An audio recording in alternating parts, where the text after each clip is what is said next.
Kabanata 371. Sa wakas, dahil sa sunod-sunod na hinala ni Ava tungkol sa katapatan ni Lucian at dahil sa banta ng pagdating ni Luna, tuluyang gumuho ang depensa niya. Bigla siyang tumigil sa pagtugtog ng piano at mabilis na tumakbo palabas para habulin siya. Sa gilid ng kalsada, sakto namang papasok na si Lucian sa sasakyan. Sa likuran niya, hinahabol siyang tinawag ni Ava, hingal na hingal. Mr. Ford, pwede ba tayong mag-usap? Sa isang sulok, napangiti si Luna. Sa wakas, makukuha na niya ang bunga ng plano niya. Nag-usap sina Lucian at Ava sa isang napakalaking private room sa restaurant, at doon ay may hiwalay pang maliit na section. Mas maaga pa, inimbitahan na ni Luna si Charlie at hinihintay nito ngayon sa loob ng maliit na section. Ginamit ni Luna ang pagkakakilala niya bilang best friend ni Ava para sabihing mayroon siyang mahalagang sasabihin, kaya dali-daling pumunta si Charlie. Matapos ang ilang minuto ng paghihintay, biglang may narinig siyang yabag sa labas, kasunod ang isang pamilyar na boses. Nakakapagtaka, pero si Ava yun. Papalabas na sana si Charlie para batiin siya nang marinig niya ang boses ng isa pang lalaki. Mabilis siyang napatigil at nagmasid, pidyo hinga. Miss Gibson, paano ko kayo matutulungan? Magalang na tanong ni Lucian, nakatayo ng may distansya. Takot na takot si Ava na baka mag-walk out ulit si Lucian, kaya nagmamadali niyang sinabi, Mr. Ford, nagkamali ka ng iniisip. Yung lalaki na nakita mo sa parking lot, wala akong kinalaman sa kanya. Noong oras na yun, pinilit niya ako. Sino siya? Tanong ni Lucian, kunwari inosente. Mas lalo pang nagmamadali si Ava sa pagpapaliwanag. Customer ko siya sa dati kong trabaho. Mabait siya at madalas niya akong tulungan, kaya nagpapasalamat ako, pero hanggang doon lang yun. Alam kong baka, may ibang intensyon siya, pero ako, pasasalamat lang ang naramdaman ko. At lagi ko siyang tinatanggihan. May asawa na siya, paano ko naman sisirain ang pamilya niya? Hindi mo siya gusto. Paano ko naman siya magugustuhan? Halos pabulalas niyang sagot, at nahihiyang sinabi, Mr. Ford, ako kasi, gusto kita. Matagal na, simula noong una kitang makita, pero ang layo mo. Hindi ko inakalang magkaka-interest ka rin sa akin. Ang customer mo bang iyon, ay si Charlie Jensen? Tanong ni Lucian. Nanigas ang mukha ni Ava. Hindi niya inaasahan na alam na pala nito. Buti na lang at mabilis siyang nakabawi. Oo, alam mo na rin pala. Malakas siya, may pangalan. Hindi ko kayang ipagtanggol ang sarili ko. Kaya nagtatago na lang ako. Sa susunod na segundo, biglang bumukas ang pinto ng section at galit na ramagasa si Charlie palabas. Walang pag-aatubili, sinampal niya si Ava. Bitch. Napako si Ava sa kinatatayuan niya. Charlie, bakit ka nandito? Kung hindi ako nandito, paano ko malalaman na isa ka palang bitch na babae? Araw-araw mong sinasabi na ako ang lahat sa'yo, na mamamatay ka para sa'kin. Nanlaki ang mata ni Ava at mabilis na tumingin kay Lucian. Mr. Ford, pwede kong ipaliwanag. Tumingin si Charlie kay Lucian at nang makilala niya ito, natigilan siya. Hindi ba ito, ang second master ng Ford Corporation? Paano nasangkot si Ava sa ganitong level? May hindi ba siyang naiintindihan? Umiling si Lucian at nagkunwaring inosente. Dito talaga ako kumakain. Hinahangaan ko ang piano skills ni Miss Gibson kaya nagkausap kami minsan. Pero mukhang ako ang na-misunderstand niya. Napatitig si Ava, hindi makapaniwala. Ano, pero hindi ba binigyan mo ako ng flowers, tsaka nag-dinner pa tayo? Ano naman, sagot ni Lucian. Ano? Nawala ang lahat ng salita sa bibig ni Ava.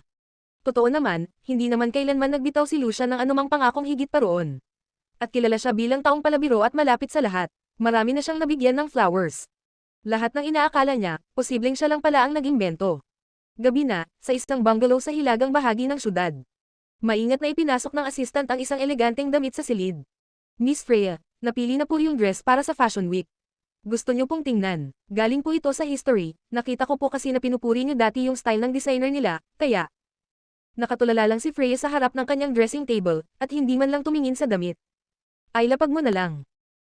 Okay po, dahil hindi naman tumuto si Freya, nakahinga ng maluwag ang assistant at mabilis na inilapag ang dress. Paglabas niya, agad siyang nag-text sa taong humingi sa kanya ng pabor. No problem, naipasa ko na kay Miss Freya. Sa loob ng kwarto, nakatitig lamang si Freya sa damit ng walang buhay sa mga mata. Unti-unti niyang binuksan ang drawer at kinuha ang isang dokumento, ang divorce papers. Sa mga nakalipas na araw, lalo nang lumamig ang pakikitungo ni Charlie sa kanya. Halata ang pagkabalisan nito, pinipilit siyang pirmahan ang kasunduan para sa hiwalayan. Wala na itong pakialam sa reputasyon nila, diretso na agad sa korte ang usapan. Tumayo siya at dahan-daang binuksan ang aparador. Nakasabit doon ang isang napakagandang runway dress, ang damit na suot niya noong una siyang tumapak sa international stage. Oo, medyo bugnutin at maikli ang pasensya niya. Oo, hindi siya ganoon ka-thoughtful gaya ng babaeng iyon. Pero hindi nangangahulugang mas kaunti ang binigay niyang pagmamahal sa relasyon. May maayos siyang career noon, hinangaan bilang top model, at halos nasa tuktok na ng fashion world. Pero para sa lalaking ito, iniwan niya ang pangarap niya. At sa huli, ano ba ang natanggap niya? Pinalitan siya ng isang babaeng tumutugtog lang sa bar. Divorce. Isinakripisyo niya ang lahat, pinutol ang sariling pakpak, tapos ngayong umaarangkada na ang dalawa, gusto siyang hiwalayan. Paano siya papayag? Ngunit sa puntong inabot nila, may iba pa ba siyang pagpipilian bukod sa hiwalayan? Tumangala siya sa orasan sa dingding. Ilang minuto na lang at magbubukang liwayway na. Bigla niyang naisip ang babaeng nakasalubong niya sa parking lot at ang pangako nito. Mapait siyang napangiti. Dahan-dahan niyang binuksan ang drawer, nanginginig ang kamay habang hinuhugot ang divorce papers. Sa sandaling iyon, biglang bumukas ang pinto ng malakas.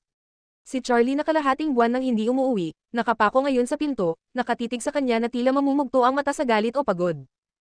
Ang tingin niyang iyon ay parang tumarak sa puso ni Freya. Hindi ba sinabi kong bukas ko ibibigay ang sagot ko? Ni hindi mo man lang kayang maghintay ng isang gabi.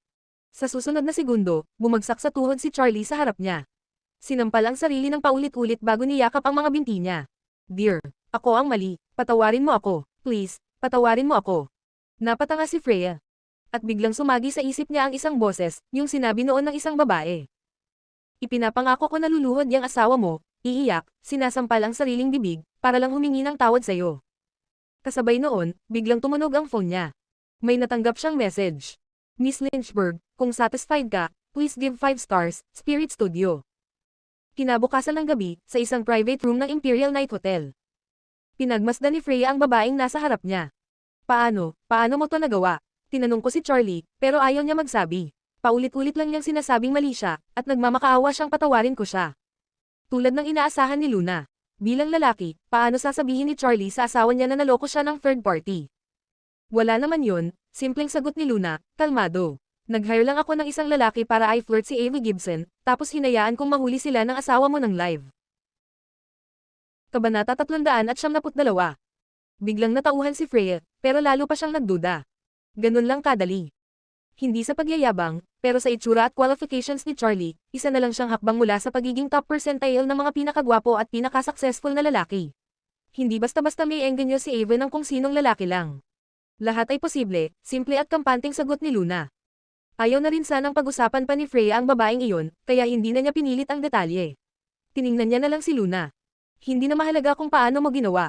Tutupadin ko ang pangako ko. Kahit parang dog shit ang designs mo, susuotin ko. Biglang nasinghal ang mukha ni Luna.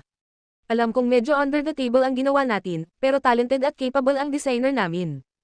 Inabot niya ang isang folder. Nasa loob ang introduction ng studio nila at ang portfolio ni Harry pati ilang sample ng gawa niya. Kinuha ito ni Freya at pinagmasdan. Habang tumatagal, unti-unting nagiba ang ekspresyon niya, mula sa pagkawalang interes hanggang sa pagkamangha. Kayo ang studio na nanalo ng Golden Award. Yup. Hindi ako updated nitong mga nakakaraan dahil sa gulo sa asawa ko. Pero yung latest Golden Award winner, interesting. Paano konektado ang designer nyo kay Calvin Hunt? Bakit magkahawig ang style? Parang iisang tao, pero nasa magkaibang yugto. Yung kay Calvin, medyo underdeveloped pero puno ng passion at buhay. Yung kay HL, may depth at sumasabog sa impact, detalyadong pagsusuri ni Freya. Profesional na profesional ang dating. Napangiti si Luna at tumango ng excited. Hindi ko pa pwedeng sabihin ngayon, pero balang araw, malalaman din ng buong mundo ang totoo. Nagtiklop ng folder si Freya matapos mag-isip-isip. Since nakuha niyo na ang Golden Award, bakit kayo nag-aalala na mawalan ng business? Bakit kailangan pa niyo akong lapitan sa ganitong paraan? Kinamot ni Luna ang ulo habang nagpapaliwanag. Kumbaga, market saturation. Kita mo naman, may overlap ang style namin sa history. Tapos, wala pa kaming maayos na sales manager. Yung iba, ang designer sila na rin nagbebenta, pero yung designer namin, ang puso niya talaga ay magdedesenyo. Ayaw naming ma-distract siya. Kumatok ng daliri sa mesa si Freya bago nagsalita. Bibigyan kita. Ha, kumurap si Luna. Bibigyan mo ako. Bibigyan mo ako ng ano? Bibigyan kita ng tao. Yung trump card ng marketing department ko, walang kadrama-dramang sagot ni Freya. Paf, muntik nang masabugan ni Luna ng kape ang mukha nito. Pwede mo pala ipamigay ang tao. Sis, sobra ka namang generous.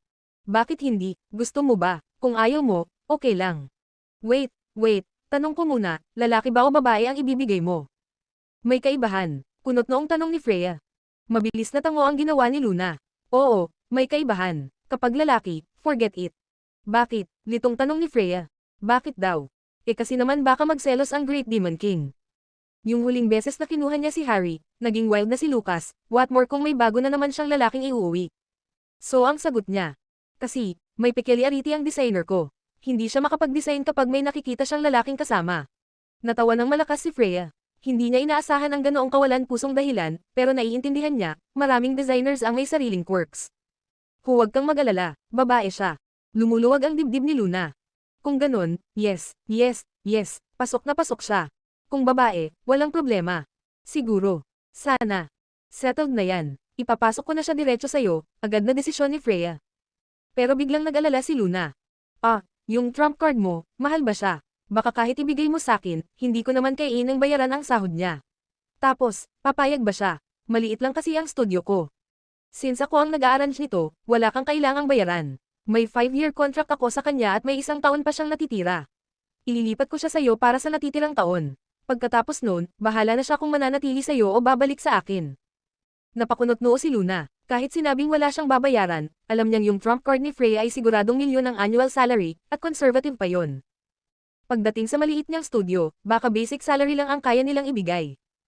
Napakalaki ng agwat. Sa huli, kinagat niya ang labi niya at matapang na nagdesisyon. Okay, bahala na, gusto ko siya, at kung hindi pa lumago ang studio ko after 1 year, ako mismo ang magbabayad sa kanya para sa oras na nawala. Tiningnan siya ni Freya at may bakas ng paghanga sa mga mata nito. Huwag kang mag-alala, hindi amateur ang trump card ko. Kung basic salary lang ang kaya niyang abutin after a year, hindi ko na siya ibibigay sa'yo. Sigurado ka sa capability niya, ang tanong, kaya mo ba siyang eyelid?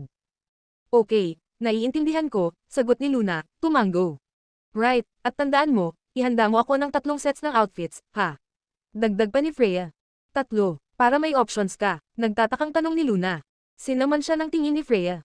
Hindi para sa options, dapat lahat ng 3, exquisite. Susuotan ko silang lahat, isa sa umaga, isa sa hapon, isa sa gabi. Sa ganitong kaimportanteng event, isang outfit lang ba dapat? Ano, grabe, magsusuot ka ng 3 gawa namin. Shock na shock si Luna. Ano sa tingin mo? Akala ko isang set lang ang isusuot mo, at yun na ang good news. After all, trendsetter si Freya. Kahit isang set ng bagong designer, mahirap na. Para maprotektahan ang status niya, usually top international brands ang lahat ng iba. Pero ngayon, magiging walking billboard siya para sa kanila. Nagkibit balikat lang si Freya. Wala yon. Good mood ako ngayon. Gladly. Pinagpapawisan na si Luna. Okay. Hindi niya inakalang yung isang impulsive suggestion lang niya ay magbubunga ng ganitong klaseng biyaya. Worth it pala magkandamatay sila ng future brother-in-law niya. Worth it pala ang 1 linggo niyang pagtakbo-takbo kasama si Lucian. Worth it pala ang pagsisigaw niya hanggang paos para lang maturuan ang playboy na si Lucian kung paano talaga gumamit ng puso para manligaw. Tahimik na nag-isip si Freya habang pinagmamasdan siya, tapos biglang nagtanong, may halong lungkot at pag-aalinlangan. Hoy, sabihin mo nga sakin honestly. Hinuhusgahan mo ba ako, na ginagano na ako ng asawa ko pero umaasa pa rin ako na magbabago siya? Kinamot ni Luna ang ulo niya. Kung ako ang tatanungin, sa ugali ko, hindi ko nababalikan ang taong naging disloyal. Pero bawat tao may sariling paraan ng pagharap sa sakit. Siguro may dahilan ka. Reasons? Oo, humugat si Freya, bahagyang napatawa ng mapait. Kasi, masyadong malaki ang isinakripisyo ko. Kasi siya yung taong pinagpalit ko sa pinaka-precious sa buhay ko. Yung pangarap ko. Alam ni Luna na iniwan ni Freya ang international fashion scene para manatili sa Imperial para kay Charlie. Sa isang banda, sobrang kahawig nito ng ginawa niya noon, nang isinuko niya ang pangarap niyang maging actress para kay Yuan.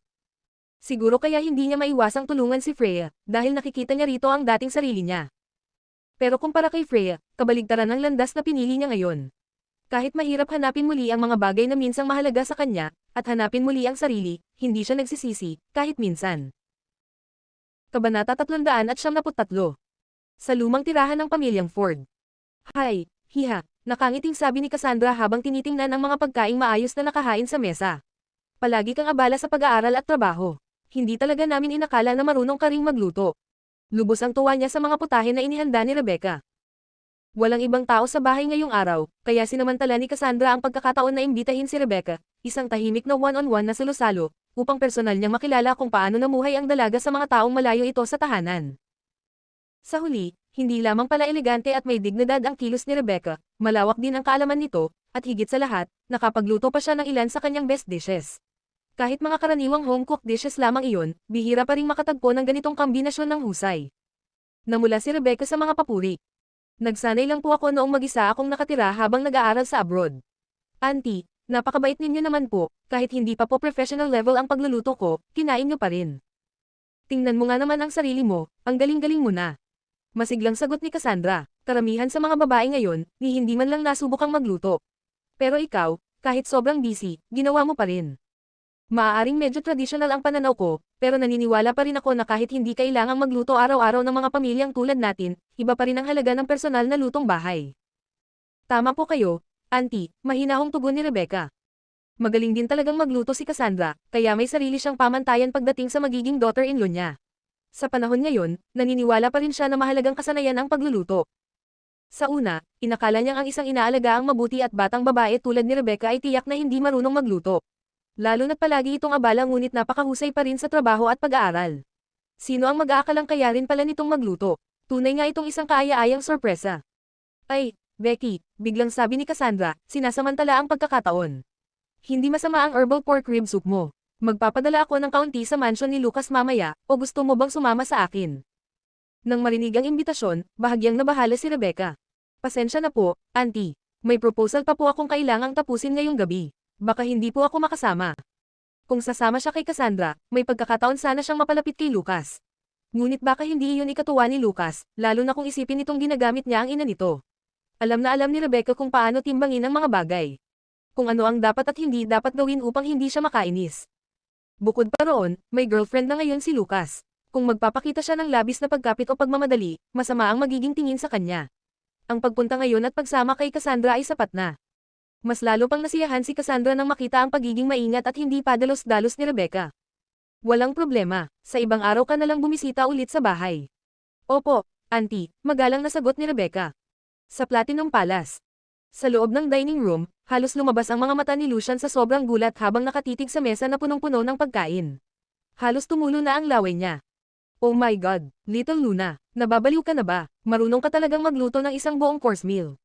Ipinatong ni Luna ang mga kamay sa balakang, bakas ang saya sa mukha. Bakit hindi? Ang ganda ng mood ko ngayon. Pleasure ko to. Mas lalong lumiwanag ang mukha ni Lucian habang inaabot ang paborito niyang sweet and sour pork ribs. Mukhang naging maayos ang usapan Pumayag ba si Freya Lynchburg? Higit pa sa pumayag, masiglang sagot ni Luna. Handa pa siyang magsuot ng 3 buong set ng outfits natin. Pang-umaga, tanghali, at gabi, walang mauulit. At may ibinigay pa siyang tao sa akin, isa sa mga under niya. Hindi pa man siya tapos magsalita, biglang sumipol si Lucian, punong-puno ng paghanga at kilig. Hoy, kuya, bantayan mo ang asawa mo. Yung babaeng si Freya, binigyan ng asawa mo ng isang tao. Sigaw ni Lucian, halos mabitawan ang kutsara. Sinipa siya ni Luna, babae yun. Oh, binigyan pala ang asawa mo ng babae. Tuluyan ng nena si Luna. Binigyan niya ako ng marketing trump card para tumulong sa marketing at sales. At babae nga. Nakangising mapang uyam si Lucian. May pinagkaiba ba sa'yo kung lalaki o babae? Sinaman siya ng tingin ni Luna. Pagkatapos, kumuha siya ng isang malambot na piraso ng braised pork at tumakbo papunta kay Lucas, na abala sa pagbabasa ng mga dokumento sa living room. Tumingin si Lucas sa kanya, saka bahagyang ibinuka ang bibig. Pagpasok pa lang ng braised pork, agad itong natunaw sa bibig niya, malasa, at hindi man lang mamantika. Hindi kailanman nahilig si Lucas sa pagkain. Pero simula nang matikman niya ang mga niluluto ni Luna, unti-unti na niyang naintindihan kung bakit sobrang hilig ni Lucian sa masasarap na pagkain. Matapos siyang pakainin, lumapit si Luna at marahang bamulong sa tabi niya, Big Boss, huwag mong pakinggan ang mga walang kwentang sinasabi niya. Sa akin, walang pagkakaiba kung lalaki o babae. Para sa akin, dalawa lang ang gender, ang lahat ng iba, at ikaw. Kunwaring yuyuko na parang masusuka si Lucian.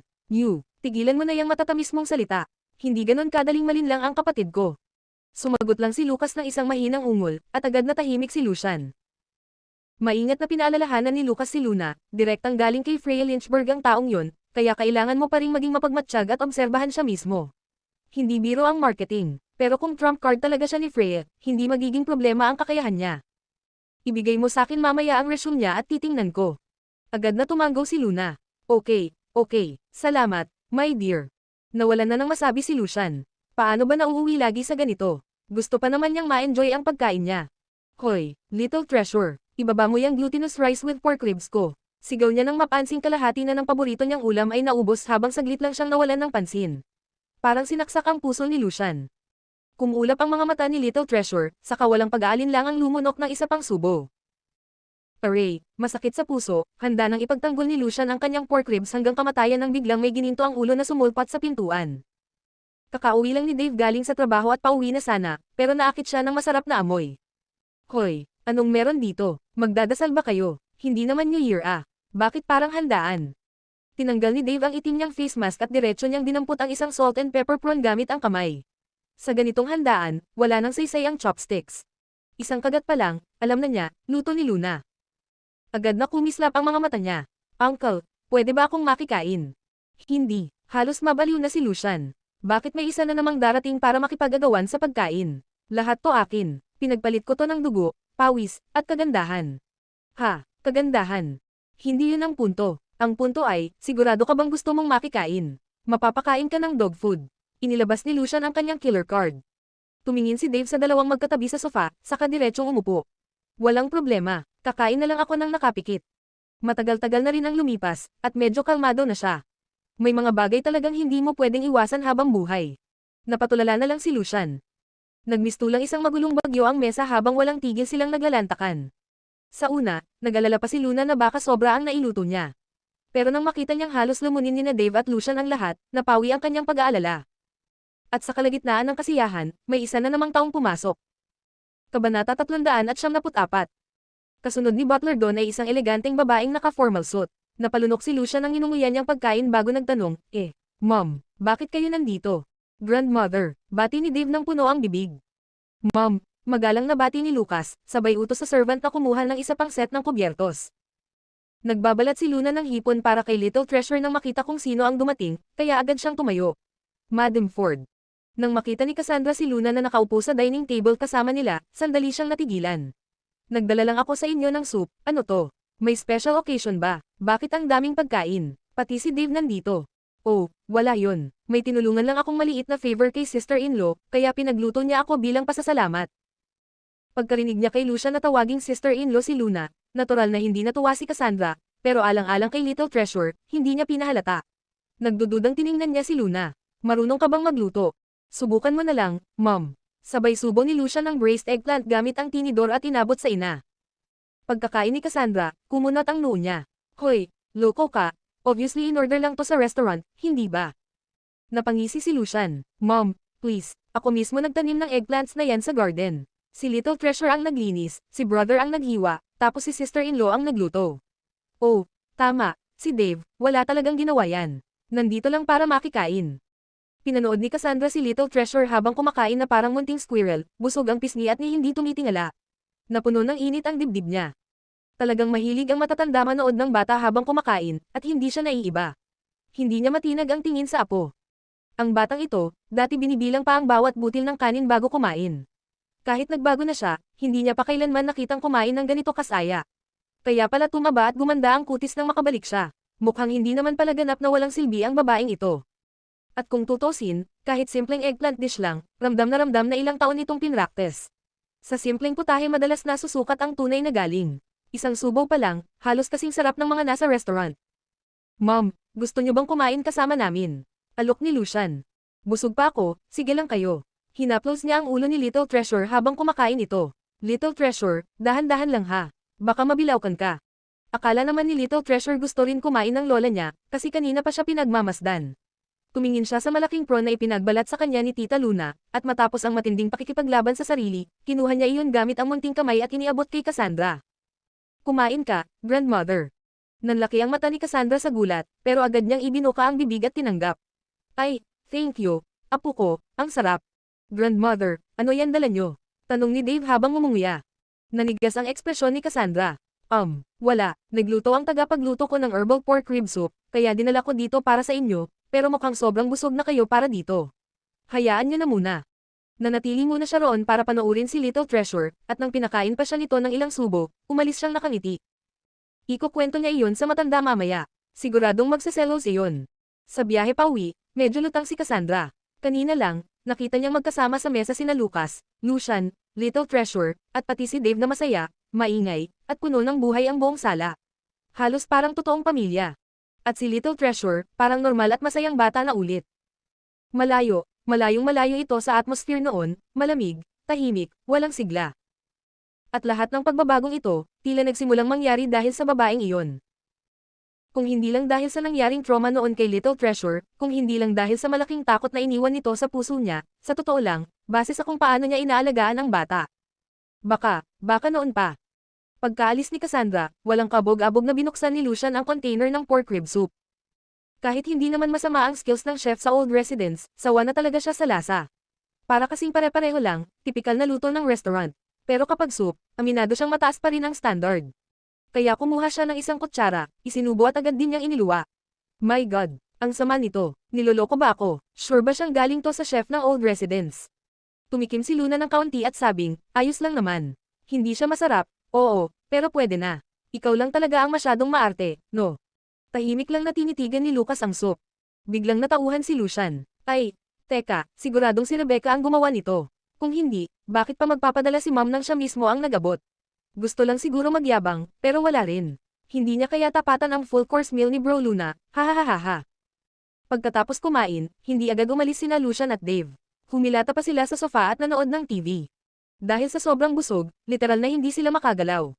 Samantala, nagsuduko si Luna kasama si Little Treasure. Pagtingin niya sa oras, tumingin siya kay Lucas. Big boss, kailangan ko nang umalis. Manunood ako ng movie ko. Tumanggaw si Lucas, Ma'am, mag-ingat sa daan. Gabi na at malamig, mag-scarf ka. Narinig iyon ni Dave at napayuzisa. Movie? Anong movie? At bakit hindi sama-sama si Lucas? Naiiritang tumingin si Luna. Dave, grabe ka, yung movie na pinagbidahan mo. Showing na ngayong gabi, hindi mo alam. Tumaas ang kilay ni Dave. Yung movie ko, yung Land Under Heaven ba? Kakarelease lang pala, second male lead lang naman ako doon. Ayoko nang kausapin ka. Aalis na ako. Hinalikan ni Luna ang little bun, saka nagmask at sunglasses. Tumayo si Dave para pigilan siya. Hoy, Hinkay, fine, sasama na ako. First time ko to maging supporting role simula nung pumasok ako sa industry. Teka, hindi ba sasama ang tito ko? Tanong ni Dave, sobrang casual. Pagkarinig nito, mabilis na inapakan ni Luna ang panya. Bakit ba ang dami mong tanong? Hindi siya sasama, may ginagawa siya. Big boss, aalis na ako. Bye-bye, Moa. Nagpadala pa siya ng flying kiss kay Lucas bago hinayla palabas si Dave. Ano ba, bakit mo ko inapakan? Reklamo ni Dave habang hinihila siya palabas. Halos pinatay mo na ako sa tanong mo. Masamang tingin ni Luna sa kanya. Ako, napahinto si Dave, saka biglang napakunot noo. Wait, dahil ba magkapareha tayo sa movie? Ano sa tingin mo, pag napanood yun ng tito mo, baka ay shutdown ka talaga niya. E paano naman yung mga scenes mo sa ibang male artists? Lahat ba sila ay shutdown niya? Bakit hindi? Okay, kaya niya. Tinitigan siya ni Dave nang may halong gulat at pagtataka. Sa totoo lang, shocked ako. Hindi ko in-expect na papayagan ka pa rin niyang magstay sa entertainment industry after naging kayong dalawa na. Kung hindi, magiging mistress ako sa mansion. Nagmamaang-maangan si Luna. Ang lalaking pinili ko, hindi pwedeng mali. Enough na. Kinagabihan, imbitado rin sina Harry at Momo sa premiere. Pagdating nila sa sinehan, nandoon na ang dalawa. Sabay-sabay silang pumasok at umupo sa pinakalikod, sa sulok. Pagkaupo pa lang, hindi na nakatiis si Momo. Kanina pa siya curious sa kasama ni Luna. Miss Luna, sino yung katabi mo? Hindi pa nakakasagot si Luna nang biglang yumuko si Dave, tumawid kay Luna, hinayla pababa ang mask, at sabi, ako ba ang tinatanong mo? Kabanata 375. Sinaman ni Luna ng masamang tingin si Dave, tapos mabilis na tinakpan ang bibig ni Momo bago pa ito makasigaw. Kalma lang. Tinitigan niya si Momo na halatang sobrang excited na parang mahihimatay. Binabaan ni Momo ang boses pero nanginginig sa tuwa. Si Dave Thompson. Siya ba talaga si Dave? My God. Miss Luna, kayo ba talaga ni Dave off-screen? Ship ko kayo sobra. Bagay na bagay kayo. Get together na kayo. Nakasando si Dave sa upuan, bahagyang nakayuko ang ulo, at halatang tuwang-tuwa. Oy, bihira akong makakita ng babaeng may magandang taste. May ballpen ka? Wala. Ano gagawin ko? Bibili ako. Tarantang sagot ni Momo. Naglabas si Harry ng lapis at papel. Meron ako, sabi niya, parang laging handa kahit saan magpunta. Agad na kinuha ni Dave ang lapis at papel at walang kabog-abog na pumirma. Halos himatayan si Momo sa sobrang kilig, tapos iniabot niya ang papel kay Luna. Miss Luna, pirmahan mo rin, please. Napatulala si Luna pero pumirma rin. At doon niya nakita na may malaki, bonggang heart-shape si Momo sa paligid ng pangalan nila ni Dave. Hindi niya inakala na ang mismong katabi niya ay hardcore shipper nila ni Dave, tunay na mahiwaga ang tadhana. Harry, sino favorite celebrity mo? Tanong ni Luna. Ako, wala naman akong especially gusto. Boss, considered ka ba? Hahaha, syempre naman. Ilang minuto pa bago magsimula ang movie. Halos puno ang buong sinehan. Syempre, ang dalawang lead ng movie ay mga sikat na sikat sa industriya. At nandoon pa si Dave, box office guarantee. Kahit supporting role lang siya, daan-daan na ang fans niyang nagpo-post ng tickets online. Si Luna lang ang considered na baguhang artista sa pelikula. Natapos ang advertisement sa screen, at nagsimula na ang movie. Huminga ng malalim si Luna. Wow, kinakabahan ako. Unang araw kasi ng first movie niya ito. At kahit maganda ang investment at lineup ng Land Under Heaven, marami rin ang sabay-sabay na nag-release. Ang starry si Sumimoto, isang sikat na comedy director na may bagong movie na Joyful Occasion, at isa pang Hollywood film. Punong-puno talaga ng big competitors, kaya sobrang intense ang labanan sa big screen. Unang eksena, ang karakter ni Snow, si Superior Jungshi, tumatakbong parang hinahabol para patayin. Mabilis, exciting, at sobrang nakakabitin, agad nitong nahila ang audience. Maraming fans ni Snow ang napahiyaw sa kilig. Kasunod nito, sinundan ng movie ang dalawang protagonist.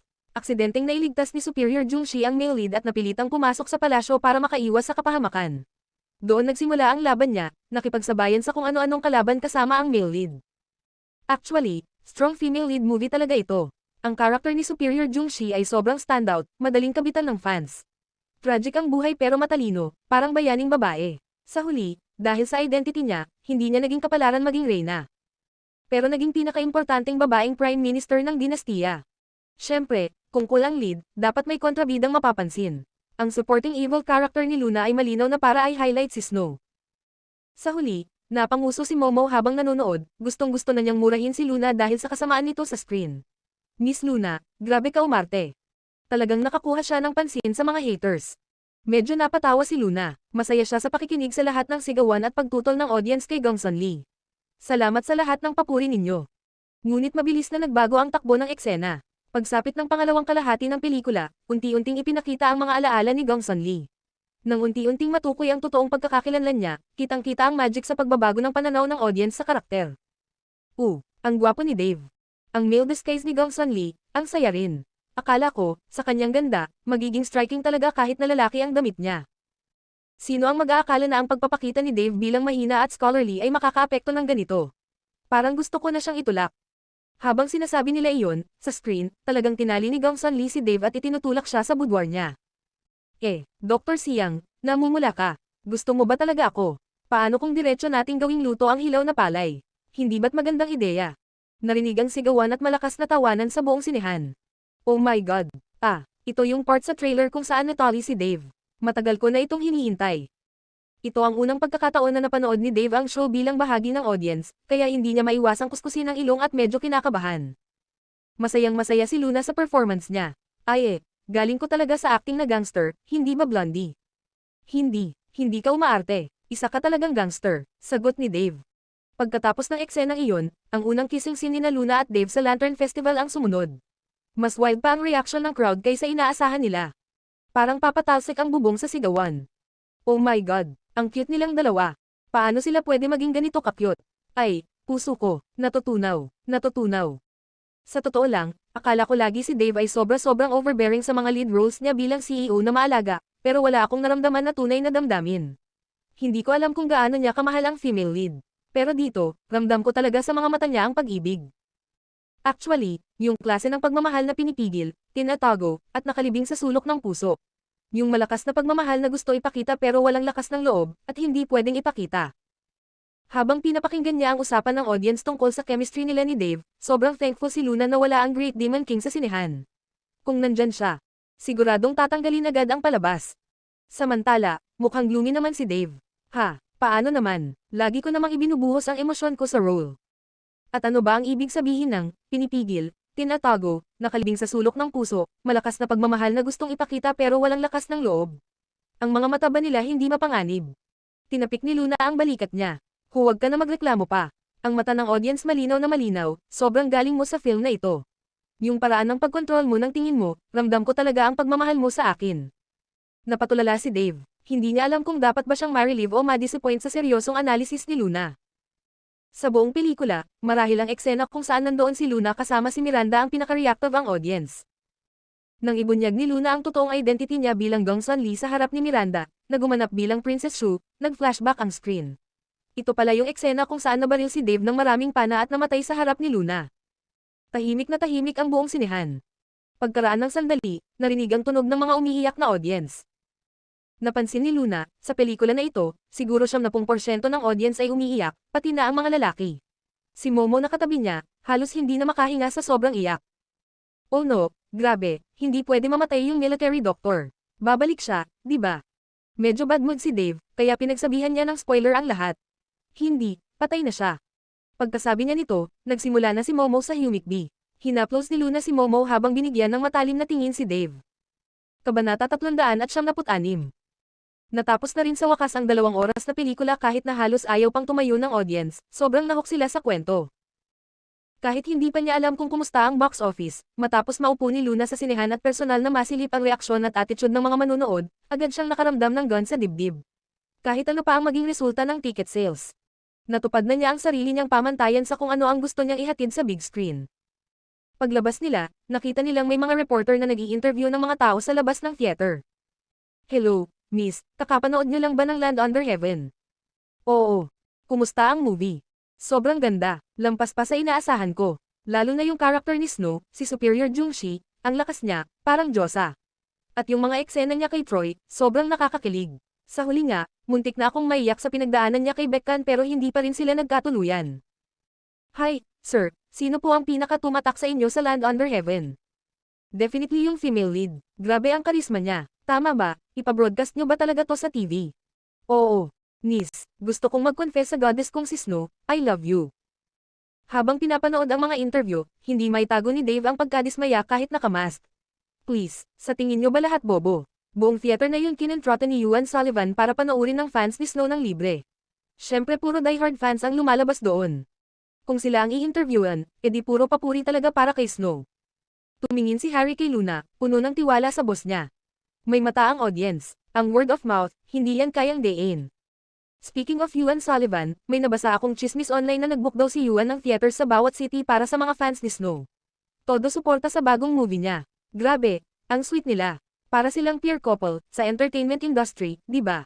Halatang naiinggit si Momo. Sinaman siya ng tingin ni Dave. Zay, purity, little girl, huwag kang basta-basta naniniwala sa nakikita mo lang sa ibabaw. Sumulyap siya kay Luna, bahagyang nag-aalala. Buti na lang at sobrang kalmado ng ekspresyon nito. Mukhang tuluyan na talaga niyang binitawan si Yuan. Well, hindi na rin nakapagtataka. Sabi nga nila, hindi mo lang makalimutan ang nakaraan kapag hindi sapat ang bago. At ngayon, sobrang sweet nila ng tito niya. Bakit pa siya mag-aaksaya ng oras kay Yuan? Harry, kumusta ang preparation sa 3 outfits para kay Freya? Tanong ni Luna habang pauwi sila.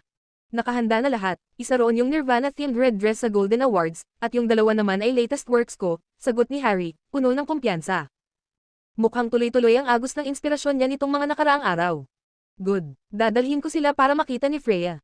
Pumayag na rin siyang mag-transfer ng sales expert sa atin, kaya dapat paparating na siya. Maghanda kayo para sa bagong miyembro, okay. Talaga, yay, tuwang-tuwa si Momo. Napabuntong hininga rin si Harry, sabay lingon kay Luna na may halong paghanga. Tuwing pakiramdam niya ay wala na siyang pupuntahan, palagi siyang sinusurpresa nito, lagi itong nakakahanap ng paraan para tapusin kahit yung imposible. Sa gilid, pinapanood ni Dave si Luna na abalang-abala, at bigla niyang naalala ang sinabi nito noon. Seryoso pala talaga ang babaeng to sa sinabi niyang gusto niyang magpakitang gilas para kay Lucas, hindi lang pala biro yun. Makalipas ang 1 linggo, opisyal nang nagsimula sa Imperial ang matagal nang inaabangang Fashion Week. Ito ang platform ng pinakamagagandang fashion at pinakabagong likha sa buong bansa. Halos naging pangunahing battlefield na ito ng mga sikat na brand at designer para ipakita ang kanilang imahe, ipagyabang ang creativity, at magtakda ng trends. Hindi madaling makilala sa gitna ng napakaraming brand na naglalaban-laban. Marami ng brands ang naghanda 6 na buwan bago ang event. Ang studio ni Luna, nakakabuo pa lang, ay natural na hindi maihahambing sa mga brand na matagal nang established. Sa huli, naihabol nila ang latest season's collection 1 araw bago magsimula ang Fashion Week. Sa isang sulok off stage, kitang-kita kung gaano kakabado si Harry. Pinaghirapan ni Luna na makuha si Freya Lynchburg bilang modelo. Kung hindi maabot ng designs niya ang inaasahang epekto, hindi lang reputasyon ng studio ang masisira pati pangalan ni Freya posible ring madamay. Masasayang lahat ng pinaghirapan ni Luna. Tinapik ni Luna ang balikat niya, may lamang at paniniguro. My dear, huwag kang sobrang kabahan. Konting tiwala naman sa sarili mo, okay. Ang ganda-ganda ng gawa mo. Pati si Freya, pinuri ka. Sumang-ayon si Momo, kung ginto ka, kikinang ka talaga. Tumingin si Harry sa kanila na puno ng pasasalamat. Salamat. Nagsimula na ang opening ceremony sa tugtog ng tradisyonal na opera.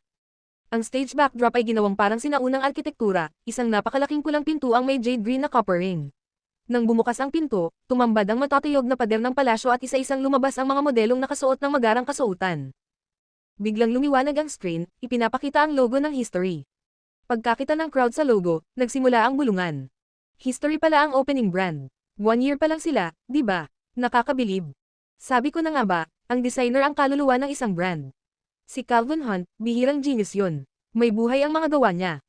Pero narinig ko, noong Golden Awards, may unexpected winner na tinalo pa si Calvin.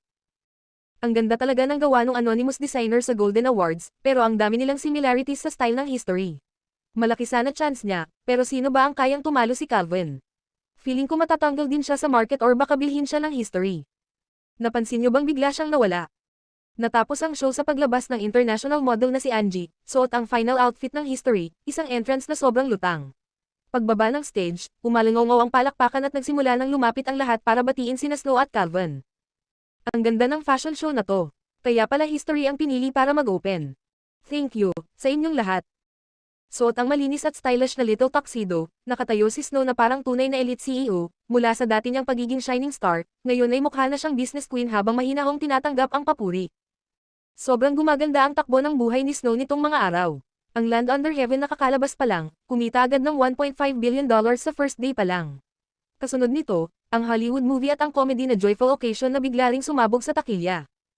Dahil sa sobrang ganda ng reviews at tuloy-tuloy na suporta ng netizens, lalo pang tumaas ang kita araw-araw. Pagdating ng isang linggo, umabot ito sa kabuuang $12.3 billion. Instantly, naging sikat ang female protagonist na si Snow Windsor, isa na siyang top contender para sa Best Actress. Maaari mong sabihing doble-doble ang biyayang nakukuha niya sa entertainment industry at pati sa fashion world. Kabanata 377. Talagang magaling si Snow. Yung ibang celebrity, maliit na brand nga lang ang nagagawa at kadalasan nalulugi pa, pero siya. Ang bilis niyang umangat. Syempre naman, kung ibang tao sa entertainment industry, hindi nila kaya yon. Siya, rich and beautiful pa, galing sa mayamang pamilya. Plus may CEO boyfriend pa na tahimik siyang sinusuportahan. Paano ka nga naman hindi uunlad? Naiisip ko lang, kaninong outfit kaya ang isusuot ni Freya Lynchburg ngayon? Hindi ba History? Hindi ba mahilig siyang tumulong sa mga baguhan? Hindi na nakapagtataka, baka international brand na sikat talaga. Nanliit ang mga mata ni Snow habang pinakikinggan ang mga bulungan sa paligid. Sayang lang na hindi nila nakuha si Freya. Kung tutusin, mas perfect sana ang plano nila.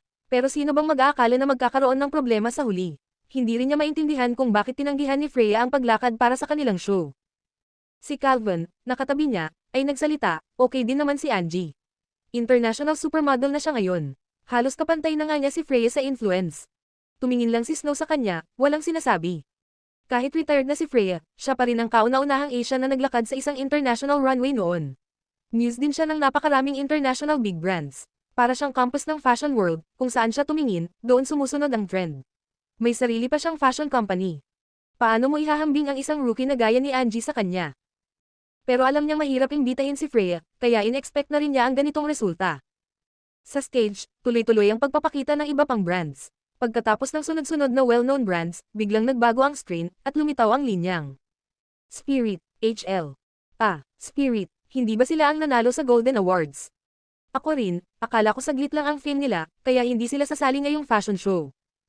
After all, baka may kumpara sila ng direkta sa History. Kapag pumalpak sila rito, kahit yung Golden Award title, walang silbi. Grabe, ang tapang nila. Sumali pa talaga. Dahil hawak ng designer na ito ang record sa pinakamataas na score sa Golden Awards, lahat ay agad na nagtuon ng pansin sa stage. Habang tumataas ang anticipation ng mga tao, lalo ring tumitindi ang magiging criticism. Talagang nasa alang-inang sitwasyon ang Spirit.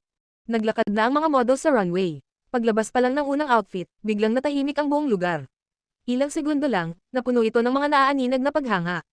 Dalawang themes ang inilabas ng Spirit sa pagkakataong ito, Temple Peach Blossom at Midsummer Star. Nakabibighani, parang mahika. Hindi tulad ng eleganteng, Nirvana, aesthetic nila noong Golden Awards, ang dalawang koleksyong ito ay parang mga palasong dumiretso sa puso lalo na ng mga babaeng nasa audience. Offstage, relaxed lang si Snow at steady rin si Calvin. Kahit may bahagyang inis sa mga mata nito, malinaw na hindi niya nakikitang totoong kalaban ang Spirit. Kahit pa maganda ang design, so what? Sa industriyang ito, hindi sapat ang galing sa disenyo. Oo, Nakuha nila ang Golden Award, pero paano kung wala silang kakayahang magpatatag ng brand? Ang mga old customers, loyal. Mas pinipili nila ang stable. Hindi basta-basta nagtitiwala sa brand na pwedeng sumikat ngayon pero mawala bukas at madamay pa ang social status nila. Target nila ay high-end customers. Ang isang damit, reputasyon na ng mukha nila kaya kailangan nilang maging maingat. Ang kailangan lang gawin ng history ngayon ay maghintay kung kailan magkakamali ang spirit. Kapag bumagsak ang reputation nila, bibilhin nila ng mura, buburahin ang brand, at kukunin ang designer para sa kanila. Pero pagdating ng susunod na segundo, biglang napalaki ang mata ni Snow at Calvin. Bukod sa kanila, pati ang mga bigating tao sa industriya, mga espesyal na bisita, celebrities, at iba pa, lahat ay nabigla. Wala ni isa ang umaasa na ang modelong magsusuot ng Spirit's Midsummer Star Final custom-made dress ay si Freya Lynchburg mismo. Ang dark blue na gown ay tinahi ng maliliit na kumikislap na diamonds, at ang V-color sa may dibdib ay dinisenyong parang agos ng kalawakan. Ang buong outfit ay tila malawak na starry sky ng universo, parang mismong gabi ng taginit na puno ng bituin, isang panaginip na isinusuot sa katawan. Nakakabaliw. Ano tong nangyayari? Bakit lumabas si Freya bilang finale model ng Spirit?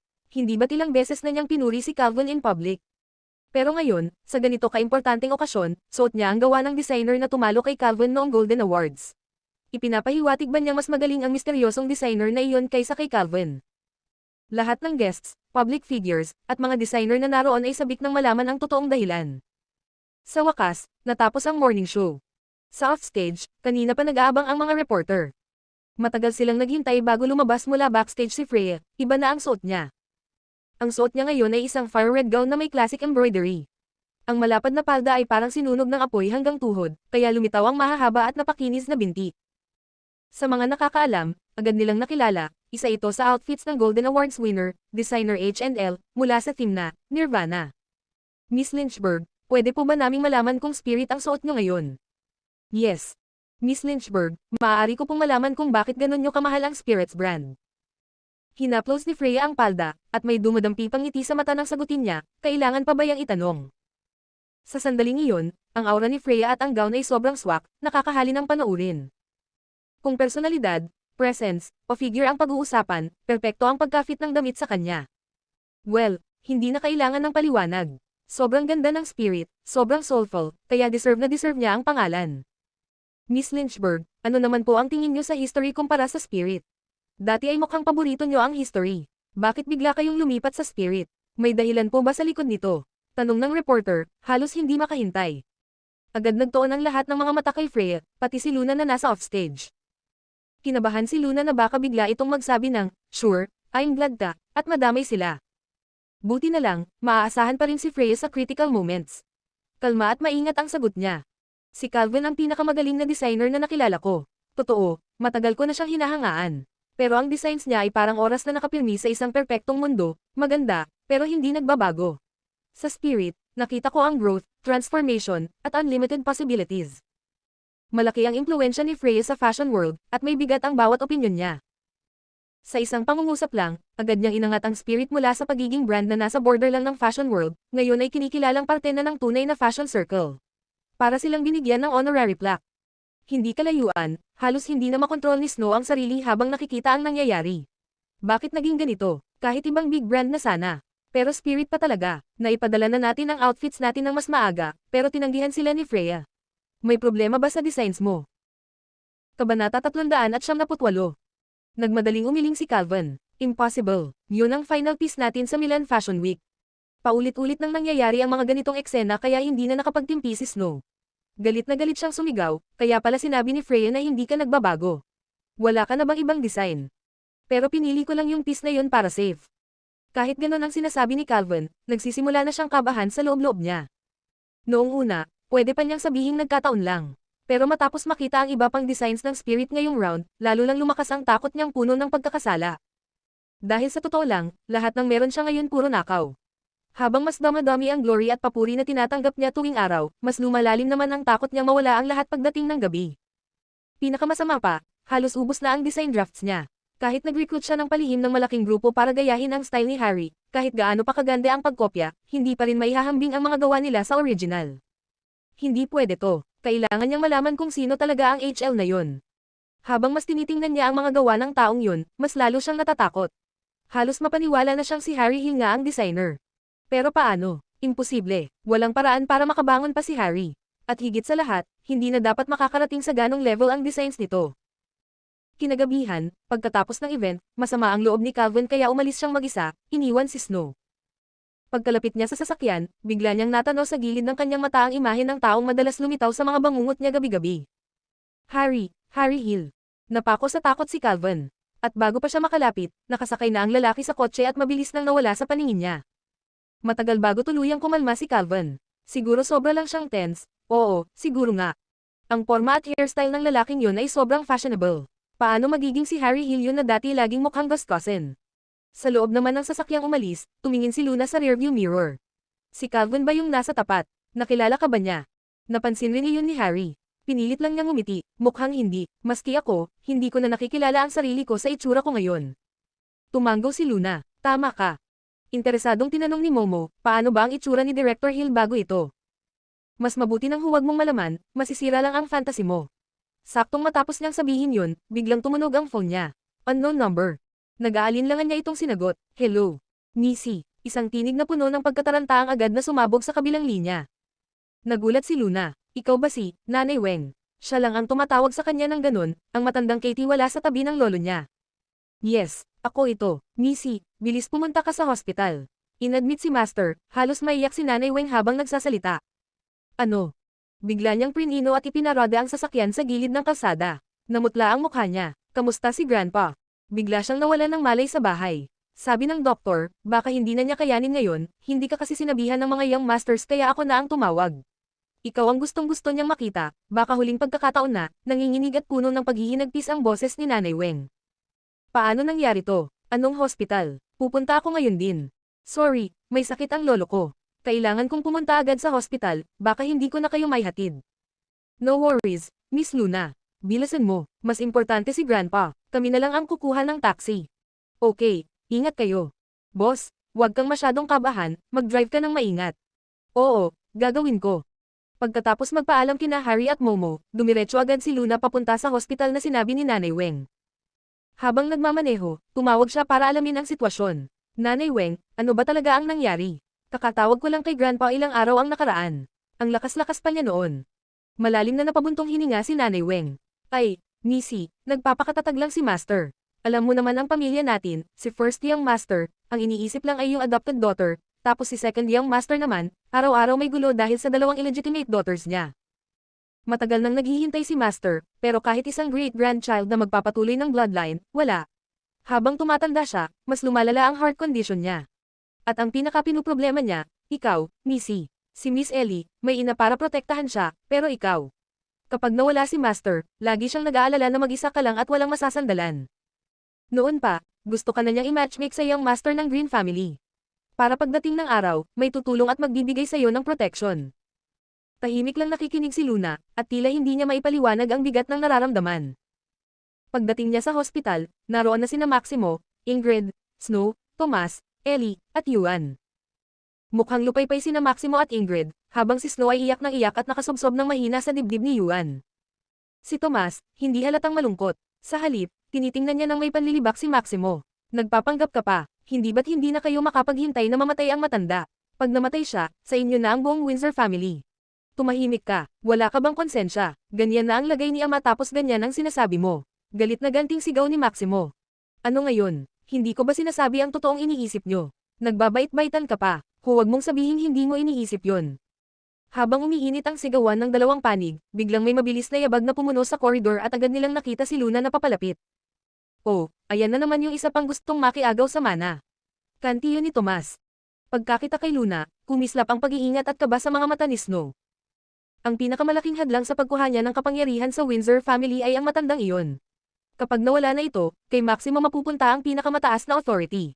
At kung wala ang favoritism ng matanda kay Luna, siguradong kakampihan ni na Maximo at Ingrid si Snow.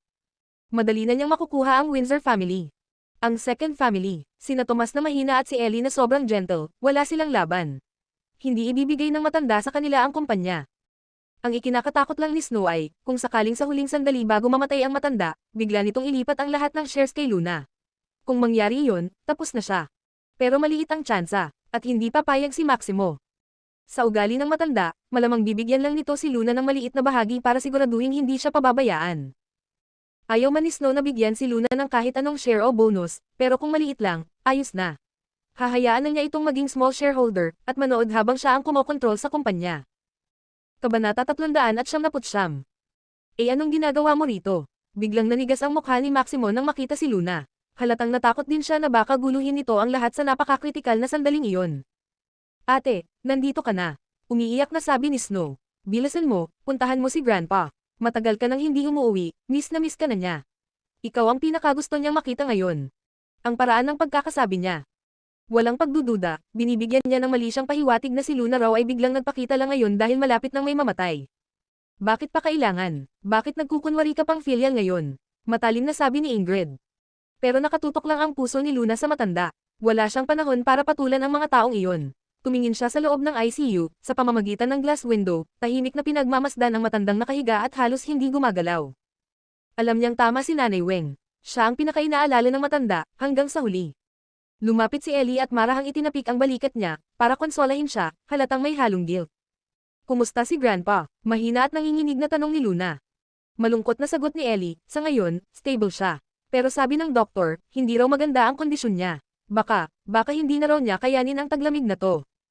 Luna, huwag ka masyadong malungkot.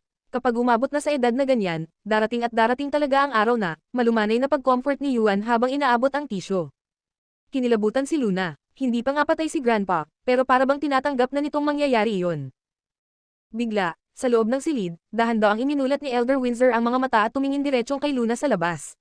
Halatang hirap na hirap pero pilit na may gustong sabihin. Tinanggal ng nurse ang breathing aid, yumuko para pakinggan ang mga salita ng matanda, tapos lumabas siya at nagtanong, sabi ng pasyente, gusto niyang makita ang isang Miss Lin Luna. Sino po siya sa inyo? Sabay-sabay na napatingin kay Luna ang lahat. Ako po, mabilis na sagot ni Luna. Sumama po kayo, pero mahina pa ang pasyente, huwag niyo siyang kakausapin ng matagal, paalala ng nurse. Okay po, salamat. Halos kumulo ang inggit sa dibdib ni Snow habang pinapanood si Luna na pinapapasok sa loob. Kahit anong gawin niya para suyuan ang matanda, alam niyang ni isang hibla ng buhok ni Luna hindi niya kayang pantayan sa puso nito. Pero ang ipinakita niya sa labas ay puro lungkot at pagka-disappoint. Hinimas ni Yuan ang likod niya. Si Luna, halos hindi umuwi. Siyempre medyo na-miss siya ni Grandpa. Hindi man pansin si Snow, si Maximo ay tensyonado. Ano kaya ang gustong sabihin ng matanda kay Luna? Nakakainis lang na sobrang kapal ng soundproof ang kaya wala silang marinig kahit ano. Sa loob ng silid, mabilis na hinawakan ni Luna ang kamay ng matanda. Grandfather. Nanginginig si Elder Windsor habang tinitingnan siya, puno ng emosyon. Nandito ka. Pagkakita ni Luna sa sobrang panghihina at pagkatuyot ng anyo ng matanda, parang piniga ang puso niya. Lolo, I'm sorry. Anong sorry, silly child, mahina niyang hinaplos ang buhok nito. Huminga ng malalim ng sunod-sunod, parang takot na maubos ang oras niya. Lil Luna, matagal ko nang hiniling na maabyutin ko ang araw na ikaw ang mamamahala sa kumpanya. Para matulungan kitang alisin ng mga harang, para may pwesto ka ng maayos, pero ngayon, mukhang hindi ko na kaya. Napakagat si Luna sa labi, nangingilid ang luha. Alam kong may sarili ka ng buhay, sarili mong pangarap, galit ka, at ayaw mo nang bumalik, okay lang, hindi kita pipilitin. Humigop siya ng hangin, kita ang pag-aalala. Iniwan ko sa will ko, ang 10% ng shares para sa'yo. Sapat na yun para hindi ka maghirap habang buhay. Hindi ko kayang bigyan ka ng sobra, dahil, ang sobrang yaman, ay nagdadala ng tukso, ng inggit, ng kapahamakan. Marahan, nanginginig, puno ng pagmamahal at pagprotekta ang boses ng matanda, huling habilin ng isang taong ayaw siyang iwanang walang sandalan. Lolo, huwag ka nang magsabi niyan, magiging maayos ka rin. Sai, hindi mo kailangan ako aliwin. Alam ko ang katawan ko, akala ko kaya ko pang mamuhay ng ilang taon, at least, hanggang sa magsimula na kayong lahat ng pamilya at may maayos ng career. Lolo, huwag mo nang sabihin. Pahinga ka na, mariing utos ni Luna. Habang may kaunting pag-asa, pwede pa siyang maghintay, pero malinaw na alam ng lolo niya na kahit maghintay pa siya, wala na talagang pag-asa. Hindi niya rin matapang na ipasa ang negosyo sa pamilya ng second son, pero para sa anak ng first son, isang batang determinado at career-minded, wala talagang paraan na babalik siya sa Windsor family at sasali sa kumpanya. Dahil sa kalikasan ng trabaho niya, kahit ang ideya ng pag-aasawa at pagkakaroon ng anak ay hindi tiyak. Buhay ng tao ay sukat lamang ng hininga. Kapag natapos na ang hiningang iyon, tiyak na manghihina ang katawan. Labis ang seryosong itsura ni Luna nang lumabas siya sa ward. Anong sinasabi ng grandfather mo sa'yo? Mabilis na tanong ni Maximo nang makita siyang lumabas. Wala namang gaano, Casual lang nasagot ni Luna, at agad siyang naglakad lampas sa lahat patungo sa labas. Napuno ng galit si Maximo at sumigaw mula sa likod, ano ba yung ugali niya? Dahil malapit nang maipasa sa kanya ang family inheritance at kumpanya, nagsimulang mangamba si Tomas. Pinababa niya ang boses at hinayla si Ellie sa gilid. Ellie, tingnan mo si Luna, halos hindi naman siya umuwi sa 1 taon, pero iniisip pa rin siya ng matanda. Ikaw pa rin ang apo niya. Pwede mo ba akong tulungan? Kung hindi, wala kang makukuha. Pinanagan siya ni Ellie ng malamig na tingin. Hindi ko nahihintayin na wala kang makuha, para makita ko kung ang mga babaeng nasa paligid mo, mananatili pa rin ba silang loyal sa'yo. Ikaw. Anuman pa man si Ons, hindi siya nanloko sa ibang babae. Pero ikaw, lalaki ka pa ba talaga? Alam mo ba kung sino talaga si Ingrid? Gusto niyang gawin pero hindi niya magagawa. Kahit bigyan ko pa ang uncle mo ng 100 tapang, hindi niya magagawa. Sa bungalow ng Windsor family. Pagdating nila sa bahay, mabigat ang sinabi ni Maximo. Ingrid, may gusto akong pag-usapan sa'yo. Ano naman, tungkol ba sa batang iyon? Nakakunot ang noo ni Ingrid. Tumango si Maximo, tapos nagatubili. Paano kung, payuhan natin si Lil Luna, papauwiin natin siya. Sigurado akong may bahagi ng shares na ay lalaan ang matanda para sa kanya. Kung maungkat siya ng iba, makakaapekto ito sa akin, bukod pa rito. Si Snow ay hindi rin natin biological child at kailangan ko pa rin ipagpatuloy ang bloodline. Biglang nagbago ang ekspresyon ni Ingrid. Anong ibig mong sabihin? Si Snow ay tapat sa atin na parang sariling magulang niya. Fair ba yun sa kanya? Ang bloodline ba ang pinakamahalaga? Sinasabi ko sa'yo, walang halaga sa akin ang dugo. Sa puso ko, si Snow lang ang anak ko. Nakalimutan mo na ba lahat ng kahihiyan na ginawa ng batang iyon? Huwag mo akong isali kung gusto mong masipa ka lang. Kung magdulot siya ng gulo sa hinaharap, wala akong kinalaman. Hindi alam kung paano patatahimikin si Ingrid, hangin na ang boses ni Maximo. Okay, basta sinasabi ko lang kasi wala na akong ibang ideya. Bakit ka naman ganoon mag-react? Bukod pa rito, pinaalam ko lang sa kanya na babalik bilang adopted daughter, hindi ko sinabing ilalantad ang identity niya. Huwag mong subukang agawin ang shares na ibibigay ng matanda sa kanya. Hindi ko rin kailangan ang maliit na bahaging iyon. Pwede mo naman sigurong bilhin, sapat na ang pera para sa buong buhay niya. Kahit hindi ko siya pinalaki, ipinanganak ko siya pero wala akong utang na loob. Maswerte na siya sa kabaitan ko. Kabanata 400. Habang sinasabi ito ni Ingrid, malamig niyang tinignan si Maximo. Kung sobrang importante sa'yo ang bloodline, gawin mo na lang tulad ng kapatid mo at humanap ka ng batang babae sa labas para manganak sa'yo. Biglang natulala si Maximo at dali-dali siyang nagpaliwanag, Hey, anong sinasabi mo? Paano ko magagawa yan? Hindi ka pa ba sigurado sa nararamdaman ko sa'yo? Habang nag-uusap silang dalawa ng mababang boses, lumabas si Snow mula sa kusina dala ang isang mangkok ng sopas. Mom, Dad, natakot akong baka ma-stress kayo o mainit ang ulo, kaya niluto ko itong white fungus lotus seed soup para inumin nyo bago matulog. Magiging magaan ang pakiramdam nyo. Na-admit na si Grandpa, kaya dapat alagaan nyo rin ang sarili nyo. Dali-daling kinuha ni Ingrid ang sopas at tiningnan siya ng puno ng pagmamahal. Oh, okay, good girl. Sigurado akong pagod ka na ngayon. Abala ka sa Fashion Week kanina, tapos pagkatapos, kaagad kang tinawag sa hospital. Kailangan mo ring magpahinga, iwan mo na lang ang lahat sa mga servants. Mom, okay lang po ako, hindi po ako pagod. Sagot ni Snow ng may ngiti. Muling hinawakan ni Ingrid ang kamay ng anak na perfect niyang pinalaki at napabuntong hininga. Snow, malamang hindi nakakayanin ng matanda ito ang pagkakataon. Kailangan mong pumasok sa kumpanya, pero natatakot lang ako na lalo kang mapagod at maabala. Tumingin siya kay Maximo ng may warning look, na parabang sinasabi sa kanya na talikuran na ang mga hindi makatuwirang iniisip. Tumahimik na lang si Maximo. Sa huli, hindi rin matatag ang posisyon niya at kailangan pa rin niyang umasa kay Ingrid at sa pamilya Sullivan. Nang marinig ito ni Snow, tinapan niya ang kasiyahan sa mga mata at mabilis na sinabi, Mom, bata pa po ako. Ito ang tamang panahon para magsikap. Kaunting hirap at pagod lang ito. Bukod pa rito, basta matulungan ko kayong dalawa, sobra na akong masaya. Hinawakan ni Ingrid ang kamay niya at sagot, alam kong pinaka-obedient ka. Lagi kang magiging anak ko. Karapat-dapat ka sa lahat ng ito. Hanggat nandito ako, walang makakabasura sa'yo. Umiling si Maximo, syempre, ganoon din sa'kin. Nalunod sa luha si Snow, nakayuko ang mga mata. Salamat po, Mom. Salamat po, Dad. Mula nang malaman ko ang tungkol sa nakaraan ko, nanginginig ako sa takot, parang guguho na ang mundo sa paligid ko. Hindi ko maintindihan kung ano ang nagawa kong mali. Bigla, sa isang gabi lang, nawala ang tahanan ko, at ang mga magulang na labis kong minahal, hindi rin pala kayo ang tunay kong magulang, at ako. Parang pinuputol ang puso ni Ingrid sa narinig. Syempre hindi, daddy mo pa rin ang dad mo, at ako pa rin ang mommy mo. Hindi magbabago ang lahat ng ito. Naantig rin si Maximo, pinalaki ka namin. Ano man ang biological status mo, matagal ka nang naging tunay na anak namin. Maraming anak ang hindi marunong magpakabait, kahit biological, at hindi sila maihambing sa'yo. Alam mo ba, ikaw ang pride namin, ang lucky star ng Windsor family. Nakalimutan mo ba, hindi ka pwedeng mag-isip ng ganitong kalokohan muli. Gabi na, sa Platinum Palace. Naghanda si Luna na bumalik sa apartment, pero natagpuan niyang siya na ang nagmamaneho patungo rito. Late na, kaya hindi siya sigurado kung natutulog na si Lucas. Nang nag-aalangan siya sa harap ng pintuan, biglang bumukas ang gate mag-isa. Naka-pajamas, nakatayo si Lucas sa pinto. Luna. Bago pa siya makapagsabi, agad na sumugid si Luna sa kanyang yakap. Anong nangyari? Nakakunot ang noo ni Lucas at mabilis na tanong. Nang makita niya si Lucas, tuluyan nang bumagsak ang lahat ng repressed vulnerabilities ni Luna. Sa basang boses, nagbuntong hininga siya, nagkasakit ang lolo ko, malubha siya. Sabi ng doktor, baka hindi niya na raw kayanin ito. Huwag kang mag-alala, pumasok ka muna, saka tayo mag-usap. Mabilis na pinapasok siya ni Lucas, pinaupo sa sofa, at binuhusan ng isang baso ng mainit na gatas. Hawak ni Luna ang baso, nakatitig ito ng matagal bago niya sinabing determinado, Lucas, ang lolo ko ang pinaka-nababahala sa akin. Gusto kong, maghanap o magrente ng lalaki na magpapanggap na boyfriend ko, para makilala siya ng lolo ko at ma-assure siya. Bakit hindi mo na lang ako dalhin? Tanong ni Lucas. Dalhin, ka. Napatingin si Luna ng gulat. Hindi mukhang masaya si Lucas. Hindi man lang ba nito naisip na andito siya?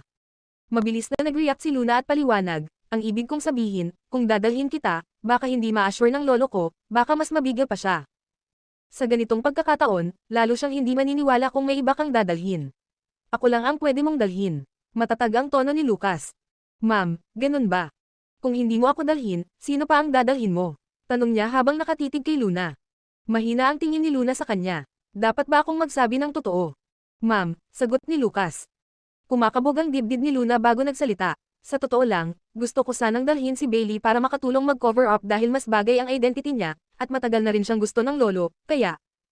Bago pa niya matapos ang paliwanag, ramdam na niya ang panganib. Dali-dali niyang hinawakan ang braso ni Lucas at nagsabi, Hey, sigurado akong mas magugustuhan ka ng lolo. Tara na, dadalhin na kita bukas. Tiningnan siya ni Lucas. Alam naman niya na lohikal ang iniisip ni Luna. Sa identity niya, mahirap paniwalaan ng matanda na tapat siya. Maari pang hindi siya tanggapin. Sosolusyonan ko ang lahat ng pinuproblema mo. Tinitigan niya ang babae at binigyan ng katiyakan. Pero, ang boyfriend pwede namang dalhin agad, pero ang pangarap para sa apo, hindi pwede. Malungkot na bulong ni Luna, kahit magsimula na ako ngayon, hindi ko na maaabot sa oras.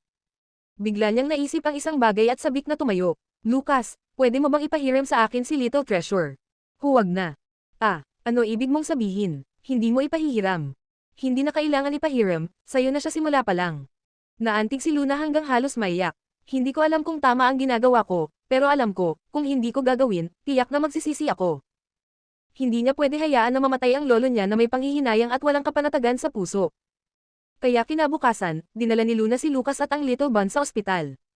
Malamang na inayos na ni Lucas ang lahat bago pa man. Napakaliit ng ingay sa ward area, walang mga tao sa paligid. Isang doktor mismo ang nag-guide sa kanila papunta sa itaas.